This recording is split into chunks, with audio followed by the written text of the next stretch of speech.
Chapitre 123. Les discours de la Belle Eau. Tu ne commettras pas d'impureté. L'affront de 5 notables. Le 4 mars 1945. Jésus me dit : Prends patience, mon âme, pour la double fatigue que je te demande. C'est le temps de la souffrance. Tu sais comme j'étais lasse les derniers jours. Tu le vois.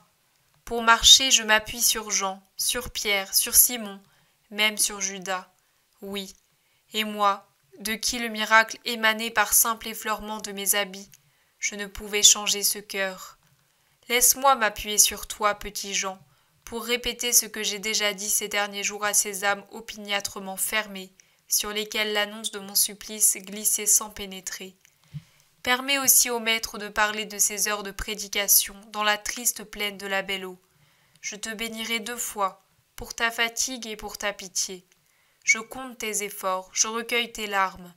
À tes efforts pour l'amour de tes frères, on donnera la récompense de ceux qui se consument à faire connaître Dieu aux hommes. Pour les larmes que tu verses sur les souffrances de ma dernière semaine, il te sera donné en récompense le baiser de Jésus. Écris et sois béni. Jésus est debout sur un entassement de tables dressées comme une tribune dans l'une des pièces, la dernière. Il parle à très haute voix près de la porte, pour être entendu par ceux qui sont dans la pièce, comme par ceux qui se tiennent sous l'appentis et jusque dans la cour inondée par la pluie. Sous leur sombre manteau de laine brute sur laquelle l'eau glisse, on dirait des religieux. Les plus faibles se trouvent dans la pièce, les femmes sous l'appentis, les gens robustes, des hommes surtout, dans la cour exposés à l'eau. Pierre va et vient, pieds nus, vêtu seulement de son vêtement court et protégé par une toile qu'il s'est mise sur la tête. Il ne perd pas sa bonne humeur, même s'il doit patauger dans l'eau et subir une douche qu'il n'aurait pas voulu. Jean, André et Jacques sont avec lui. Ils transportent avec précaution des malades dans l'autre pièce, guident des aveugles et soutiennent des estropiés. Jésus attend avec patience que tout le monde soit à sa place et s'afflige seulement que les 4 disciples soient trempés comme une éponge qu'on retire d'un seau d'eau. « Ce n'est rien, rien, nous sommes comme du bois poissé. Ne te tracasse pas, nous recevons un second baptême, et le baptiseur c'est Dieu lui-même, répond Pierre à la compassion de Jésus. Finalement, tout le monde est en place, et Pierre pense pouvoir aller mettre un vêtement sec. Et il le fait avec les 3 autres, mais à peine a-t-il rejoint de nouveau le maître qu'il voit s'avancer vers le coin de l'appentis le manteau gris de la femme voilée. Il ne pense plus qu'à aller vers elle, sans se soucier qu'il lui faudra retraverser la cour en diagonale sous l'averse pludrue, et marcher dans les flaques d'eau, frappé par de grosses gouttes qui giclent jusqu'aux genoux. Il va la trouver, lui prend le coude sans déplacer son manteau, et l'entraîne plus haut près du mur de la pièce, à l'abri du déluge, et puis il se plante à côté, raide et immobile comme une sentinelle. Jésus l'a vu. Il a souri en inclinant la tête pour cacher la luminosité de son sourire. Maintenant il parle. « Ne dites pas, vous qui êtes venus régulièrement à mes instructions, que je ne parle pas selon l'ordre des commandements et que j'en saute certains. Vous écoutez, je le vois. Vous écoutez bien. J'applique mon discours aux souffrances et aux plaies que je vois en vous. Je suis le médecin. Le médecin s'adresse d'abord aux plus malades, à ceux qui sont le plus près de la mort. Ensuite, il se tourne vers ceux qui sont moins malades. Je fais de même. Aujourd'hui, je dis, ne commettez pas d'impureté. Ne tournez pas vos regards tout autour en cherchant à lire sur le visage de quelqu'un le mot luxurieux. Soyez charitables les uns envers les autres. Aimeriez-vous qu'on le lise sur votre visage ? Non. Alors ne cherchez pas à lire dans l'œil troublé du voisin, sur son front qui rougit et regarde par terre. D'ailleurs, dites-moi, vous surtout les hommes, lequel d'entre vous n'a jamais goûté ce pain de cendre et d'ordure qu'est la satisfaction sexuelle ? N'y a-t-il de luxure que celle qui nous pousse pour une heure entre les bras d'une prostituée ? N'est-ce pas aussi de la luxure, la profanation du mariage avec votre femme ? Profanation, car c'est la légalisation du vice qui recherche la satisfaction réciproque des sens, en évitant les conséquences ? Mariage veut dire procréation, et l'acte signifie et doit être fécondation. Sans cela, c'est de l'immoralité. On ne doit pas faire de la couche nuptiale un lupanar. Et elle devient telle si elle est souillée par la passion et si elle n'est pas consacrée par des maternités. La terre ne repousse pas la semence, elle l'accueille et en fait une plante. La semence ne quitte pas la glèbe après qu'on l'y eut déposée, mais elle suscite aussitôt une racine et s'y agrippe pour croître et former l'épi. La plante naît du mariage entre la terre et la semence. L'homme c'est la semence, la femme c'est la terre, l'épi c'est l'enfant. Se refuser à faire un épi et perdre sa force dans le vice, c'est une faute, c'est une prostitution commise sur le lit nuptial, mais en rien différente de l'autre, aggravée même par la désobéissance au commandement qui dit « Soyez une seule chair et multipliez-vous ». Vous voyez donc, vous les femmes, volontairement stériles, épouses légales et honnêtes, non pas aux yeux de Dieu, mais aux yeux du monde, que malgré cela vous ressemblez à des prostituées et commettez également l'impureté, même si vous ne fréquentez que votre mari, parce que ce n'est pas la maternité mais le plaisir que vous recherchez, et cela bien trop souvent. Vous ne réfléchissez pas que le plaisir est un poison que l'on absorbe, de quelque bouche contagieuse qu'il vienne. Il brûle d'un feu qui, poussé par son désir de se rassasier, se pousse hors du foyer et dévore toujours plus insatiable. Il laisse un âcre goût de cendre sur la langue, il donne le dégoût, la nausée et le mépris de soi-même, et de son compagnon de plaisir, car quand la conscience se réveille, elle se réveille entre deux fièvres. Il ne peut n'être que le mépris de soi-même, qu'on a avili plus bas qu'une bête. Ne commettez pas l'impureté, est-il dit. La fornication vient en grande partie des actes charnels de l'homme, et je ne m'arrête pas non plus à cette union inconcevable, un vrai cauchemar que le Lévitique condamne en ces termes. Tu ne coucheras pas avec un homme comme on couche avec une femme, et tu ne donneras ta couche à aucune bête, tu en deviendrais impur. Une femme ne s'offrira pas à un animal pour s'accoupler à lui, ce serait une souillure. Mais après avoir abordé le devoir des époux à l'égard du mariage qui cesse d'être saint quand par malice il devient infécond, j'en viens à parler de la fornication proprement dite entre hommes et femmes, par vice réciproque et par paiement en argent ou en cadeau. Le corps humain est un temple magnifique qui renferme un autel. Sur l'autel, c'est Dieu qui devrait se trouver. Mais là où se trouve la corruption, Dieu n'est pas. Le corps de l'impur a donc un autel déconsacré et sans Dieu, semblable à un homme ivre qui se roule dans la fange et dans les vomissements de son ivresse. L'homme s'avilit dans la bestialité de la fornication et devient pire qu'un ver et que la bête la plus immonde. Or, dites-moi, si l'un de vous s'est dépravé au point de vendre son corps, comme on vend du blé ou un animal, quel bien vous en est-il venu? Prenez-vous le cœur en main, examinez-le, interrogez-le, écoutez-le, voyez ses blessures, la douleur qui le fait frissonner, et puis parlez et répondez-moi. Ce fruit était-il si doux pour mériter cette souffrance d'un cœur qui était né pur, et que vous avez contraint à vivre dans un corps impur, à battre pour donner vie et chaleur à la luxure, et l'user dans le vice? Dites-moi, mais êtes-vous dépravé au point de ne pas sangloter secrètement en entendant une voix d'enfant qui appelle « Maman » et en pensant à votre mère, ô femme de plaisir échappée de la maison, ou chassée pour que la pourriture de ce fruit pourri ne corrompe pas les autres enfants, en pensant à votre mère qui peut-être est morte de la douleur de devoir se dire « J'ai enfanté un être qui fait ma honte ». N'avez-vous pas senti votre cœur se briser en rencontrant un vieillard que ses cheveux blancs rendaient respectable, à la pensée que vous avez jeté le déshonneur sur ceux de votre père, comme de la boue prise à pleine main, et avec le déshonneur, le mépris de son village natal? Ne sentez-vous pas le regret vous étreindre les entrailles en voyant le bonheur d'une épouse ou l'innocence d'une jeune fille, et de devoir vous dire « Moi, j'ai renoncé à tout cela et je ne l'aurai jamais plus » ? Ne sentez-vous pas la honte qui vous défigure lorsque vous rencontrez le regard d'un homme plein de convoitise ou de mépris?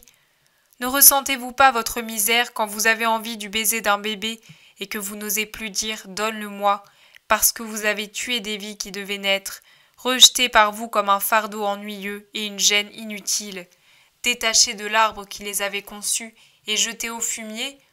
Or maintenant, ces petites vies vous crient « assassine !»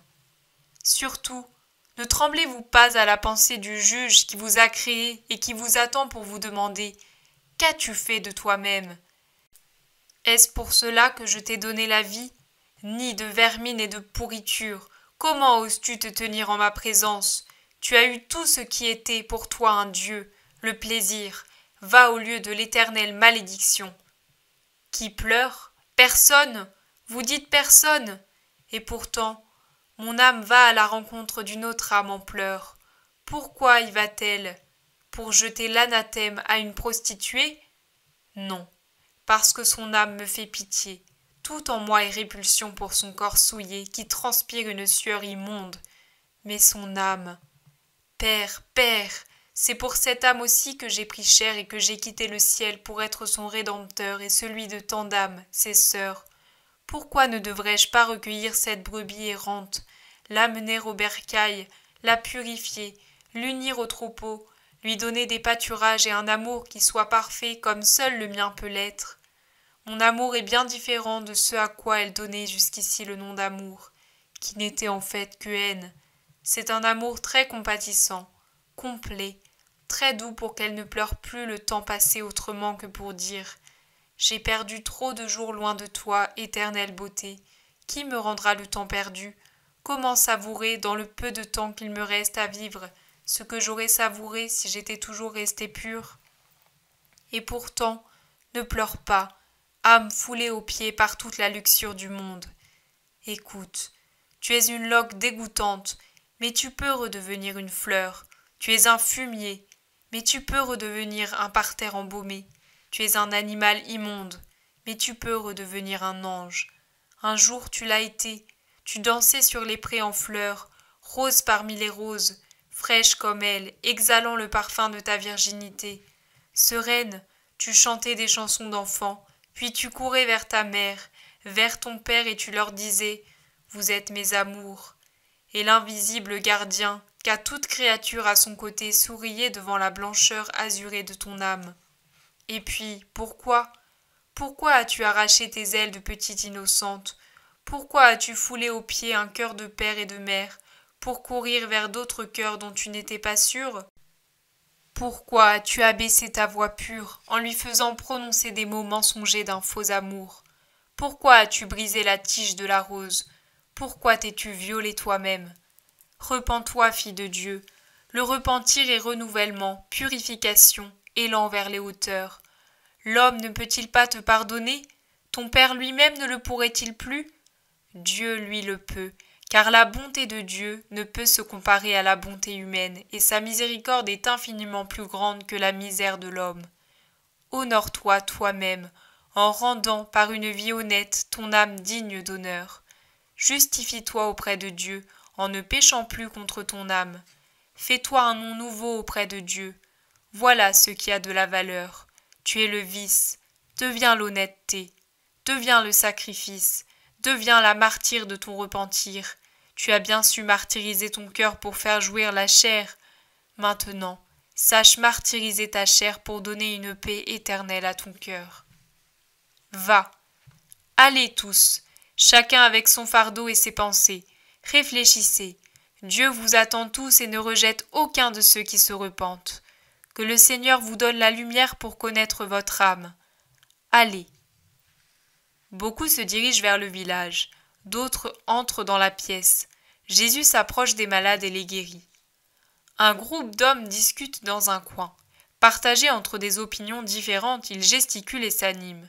Certains accusent Jésus. D'autres le défendent, d'autres encore conseillent à tous de faire preuve de plus de maturité dans leur jugement. Finalement, les plus acharnés, peut-être parce qu'ils sont peu nombreux par rapport aux deux autres groupes, prennent une voie médiane. Ils vont trouver Pierre qui, avec Simon, transporte les brancards désormais inutiles de 3 miraculés et l'assaille avec autorité à l'intérieur de la pièce, devenue une hôtellerie de pèlerins. Ils lui disent « Homme de Galilée, écoute !» Pierre se retourne et les regarde comme des bêtes rares. Il ne parle pas, mais son visage est tout un poème. Simon se contente de jeter un coup d'œil vers les 5 énergumènes, puis il sort, les laissant tous en plan. L'un des 5 reprend. « Je suis Samuel, le scribe. Celui-ci, c'est l'autre scribe, Sadoc. Et celui-là, le juif Éléazar, très connu et influent. Quant à cet autre, c'est l'illustre vieillard Calasébona. Et ce dernier pour terminer, Nahum. Tu saisis? Nahum. Le ton est des plus emphatiques. Pierre s'incline légèrement à chaque nom, mais au dernier il ne s'incline qu'à demi et dit avec la plus parfaite indifférence. Je ne sais pas, jamais vu. Et puis, je ne comprends rien. Rustre de pêcheur, sache que c'est l'homme de confiance d'Anne. Je ne connais pas Anne. Ou plutôt, je connais beaucoup de femmes qui s'appellent Anne. Il y en a une vraie champignonnière, même à Capharnaüm. Mais je ne sais de quelle Anne celui-ci est l'homme de confiance. Celui-ci? C'est à moi que tu dis celui-ci? Mais que veux-tu que je te dise, Anne ou oiseau? Quand j'allais à l'école, le maître m'a appris à dire celui-ci en parlant d'un homme. Et si je n'ai pas la berlue, tu es un homme? L'homme s'agite comme si cette parole l'écorchait vif. L'autre, le premier qui a parlé, explique. Mais Anne, c'est le beau-père de Caïphe. Ah, compris. Eh bien, sache que nous sommes indignés. De quoi? Du temps? Moi aussi. C'est la 3e fois que je change de vêtements, et maintenant je n'ai plus rien de sec. Ne fais pas l'imbécile. L'imbécile? C'est la vérité. Si vous n'êtes pas mécontent du temps, de quoi alors? Des Romains? De ton maître, du faux prophète. Attention, cher Samuel, ne m'énerve pas. Je suis comme le lac. Il suffit d'un instant pour passer du calme plat à la tempête. Fais attention à ce que tu dis. Entre-temps, les fils de Zébédée et d'Alphée, et avec eux Judas et Simon, sont entrés eux aussi. Ils s'approchent de Pierre, qui parle toujours plus fort. Tu ne toucheras pas les grands personnages de Sion de tes mains de plébéiens. Oh, quel beau seigneur! Et vous, ne touchez pas au maître, parce que sinon, vous volerez au moment même au fond du puits vous purifier pour de bon, intérieurement et extérieurement.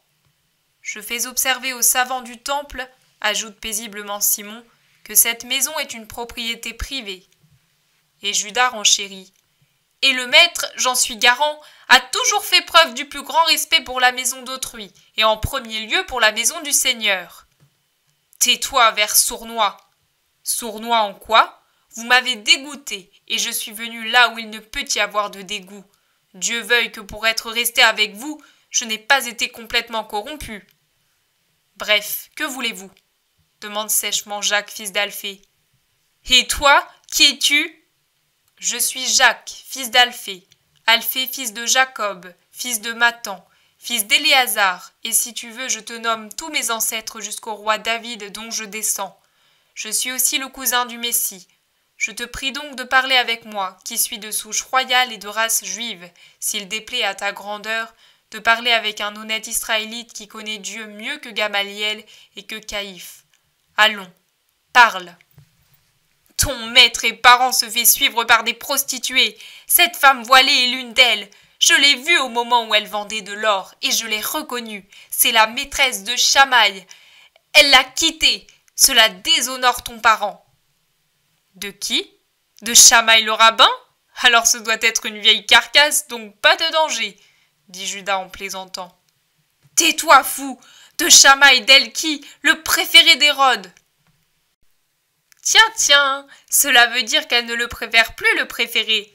C'est elle qui était sa maîtresse, pas toi. Alors pourquoi te mets-tu en peine? Réplique Judas sur un ton plein d'ironie. Homme, ne penses-tu pas que tu te déshonores en faisant l'espion? Demande Jude.